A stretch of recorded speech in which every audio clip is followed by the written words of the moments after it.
ഉൽപ്പത്തിയുടെ പുസ്തകം 1-ാം അധ്യായം 28-ാം തിരുവചനം. ദൈവം അവരെ ഇങ്ങനെ അനുഗ്രഹിച്ചു: സന്താനപുഷ്ടിയുള്ളവരായി പെരുകുവിൻ, ഭൂമിയിൽ നിറഞ്ഞ് അതിനെ കീഴടക്കുവിൻ. ഈശോയിൽ ഏറ്റവും സ്നേഹമുള്ളവരെ, തൻ്റെ ഛായയിലും സാദൃശ്യത്തിലും നിത്യതയ്ക്ക് വേണ്ടി അനശ്വരയ്ക്ക് വേണ്ടി സൃഷ്ടിച്ച ആദിമാതാപിതാക്കളായ ആദത്തെയും ഹവ്വായെയും ദൈവം അനുഗ്രഹിക്കുക.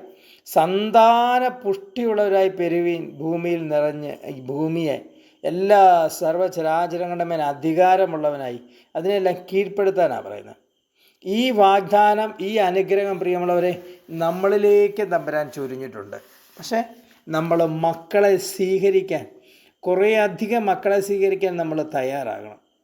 അതേപോലെ തന്നെ നമ്മുടെ യുവജനങ്ങളോട്, ചെറുപ്പക്കാരോടൊക്കെ പറയണം, വളരെ ചെറുപ്പത്തിൽ തന്നെ, യുവത്വത്തിൽ തന്നെ വിവാഹം കഴിക്കണം. 35, 40, 45 ഒക്കെ ആയിട്ട് പെണ്ണന്വേഷിക്കുന്ന, വിവാഹം കഴിക്കാനായിട്ടൊക്കെ അന്നാലെ തീരുമാനിക്കുന്നത്. ജീവിതത്തിൻ്റെ പ്രാരാബ്ദങ്ങളും കാര്യങ്ങളും ഒക്കെ കഴിഞ്ഞിട്ട് അവസാനം അന്വേഷിക്കുന്നവരുണ്ട്.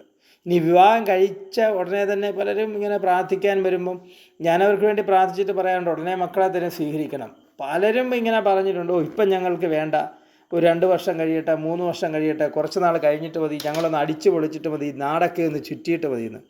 പിന്നീട് മക്കളെ ലഭിക്കാതെ ഇവർ ഒത്തിരി കണ്ണീരോടെ അലയുന്ന കണ്ടിട്ടുണ്ട്. തമ്പുരാന് പോലും ഇഷ്ടമില്ലാത്ത വഴിയിലൂടെ സഞ്ചരിക്കുന്ന വ്യക്തികളെ കണ്ടിട്ടുണ്ട്. മക്കളെ ലഭിക്കാൻ വേണ്ടി ചികിത്സയായിട്ടും ഹോസ്പിറ്റലായിട്ടും ഒക്കെ കയറി ഇറങ്ങി നടക്കുന്ന, ഒരു കുഴപ്പമില്ലാത്ത മക്കളെ കണ്ടിട്ടുണ്ട്. പക്ഷേ മക്കൾ ജനിക്കുന്നില്ല, ഇവരിങ്ങനെ നടക്കുക, എവിടെ പോയാലും എങ്ങനെ പോയാലും മക്കളെ കിട്ടുമെന്ന്. തമ്പുരാൻ പറയാ, ഉൽപ്പത്തിയുടെ പുസ്തകം 13-ാം അധ്യായം 16-ാം തിരുവചനം പറയുന്നുണ്ട്, ഭൂമിയിലെ പൂഴി പോലെ നിൻ്റെ സന്തതികളെ ഞാൻ വർദ്ധിപ്പിക്കും. വൃദ്ധനായ അബ്രഹാത്തോട് ഇതിൽ നിന്ന് സാറ ഗർഭം ധരിച്ചത് തമ്പുരാൻ പറഞ്ഞ വാക്കിൽ പൂർണ്ണമായും വിശ്വസിച്ചുകൊണ്ടാണ്, ദൈവത്തോട് ചേർന്നിരുന്നുകൊണ്ടാണെന്ന് ഉൽപ്പത്തി പുസ്തകം 21:2 പറയുന്നത്. ജെറമ്യാ പ്രവാചകൻ്റെ പുസ്തകം 29:6 പറയാം, വിവാഹം കഴിച്ച് സന്താനങ്ങൾക്ക് ജന്മം നൽകുവിൻ, നിങ്ങളുടെ പുത്രീപുത്രന്മാരെയും വിവാഹം കഴിപ്പിക്കുവിൻ, അവർക്കും മക്കളുണ്ടാകട്ടെ, നിങ്ങൾ പെരുകണം, നിങ്ങളുടെ സംഖ്യ കുറഞ്ഞു പോകരുത്.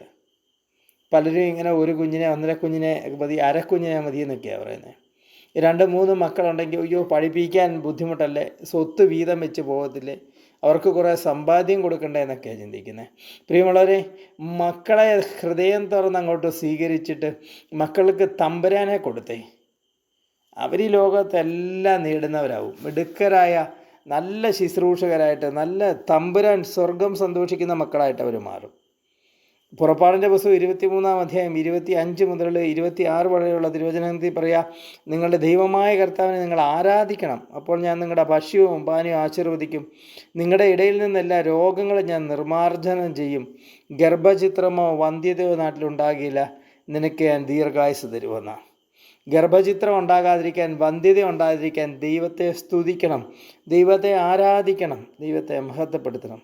എന്നിട്ട് നമുക്ക് പ്രാർത്ഥിക്കാം, കർത്താവേ, പലപ്പോഴും ഞങ്ങൾക്ക് തെറ്റ് പറ്റിയിട്ടുണ്ട്, ഞങ്ങളോട് ക്ഷമിക്കണം. ഞങ്ങളുടെ മക്കളെ, കുഞ്ഞുമക്കളെ, തലമുറകളെ കാണാനുള്ള ഭാഗ്യം ഞങ്ങൾക്ക് തരണം. നിന്റെ വലിയ കൃപ കൊണ്ട് ഞങ്ങളെ നിറയ്ക്കണം ദൈവമേ. വചനം പറയുന്നത് പോലെ നിന്നെ ആരാധിച്ച് സ്തുതിച്ച് ഞങ്ങൾ മഹത്വപ്പെടുത്തുന്നു ദൈവമേ. നീ സർവശക്തനാ, നീ സർവ്വവല്ലവനാ ദൈവമേ, നിൻ്റെ വാക്ക് മാറാത്തവനാ, നിനക്കൊന്നും അസാധ്യമായിട്ടില്ലെന്ന് ഞങ്ങൾ വിശ്വസിക്കുന്നു. മക്കളില്ലാത്ത ദമ്പതികളെ അനുഗ്രഹിക്കണമേ. മക്കളെ ലഭിക്കാനായിട്ട് ഒത്തിരി ദാഹത്തോടെ പ്രാർത്ഥിക്കുന്ന മക്കളുടെ മേലെല്ലാം അങ്ങടെ തിരുരക്തം ഒഴുക്കണമേ.